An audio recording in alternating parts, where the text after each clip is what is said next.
জাতীয় বিশ্ববিদ্যালয়ের grading system দেখে নিন, কাজে আসতে পারে। জাতীয় বিশ্ববিদ্যালয়ের পরীক্ষার রেজাল্টগুলো বা নম্বরগুলো কত থেকে কত পেলে ফার্স্ট ক্লাস সেকেন্ড ক্লাস আসে সেগুলো আমরা জেনে নিই। চলুন।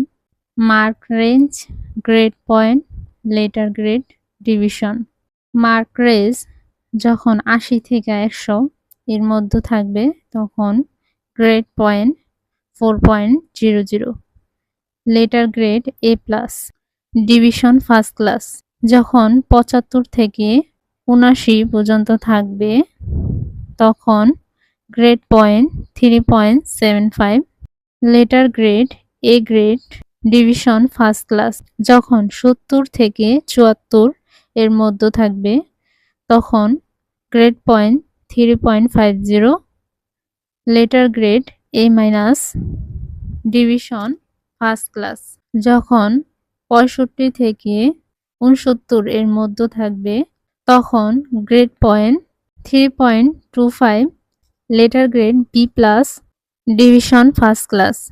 যখন ৬০ থেকে ৬৪ এর মধ্যে থাকবে তখন grade point 3.00, letter grade B grade, division first class. যখন ৫৫ থেকে ৫৯ এর মধ্যে নম্বর থাকবে তখন grade point 2.75, letter grade B-, division second class. যখন ৫০ থেকে ৫৪ এর মধ্যে নম্বর থাকবে তখন grade point 2.50, letter grade C+, division second class.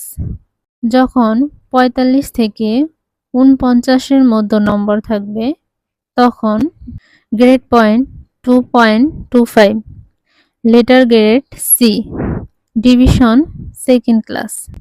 যখন ৪০ থেকে ৪৪ এর মধ্যে নম্বর থাকবে তখন grade point 2.00, letter grade D, division third class.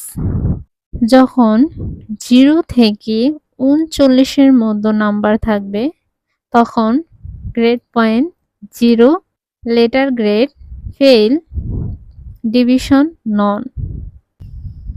ভিডিওটি ভালো লাগলে লাইক, শেয়ার, কমেন্ট করে বলে দিবেন।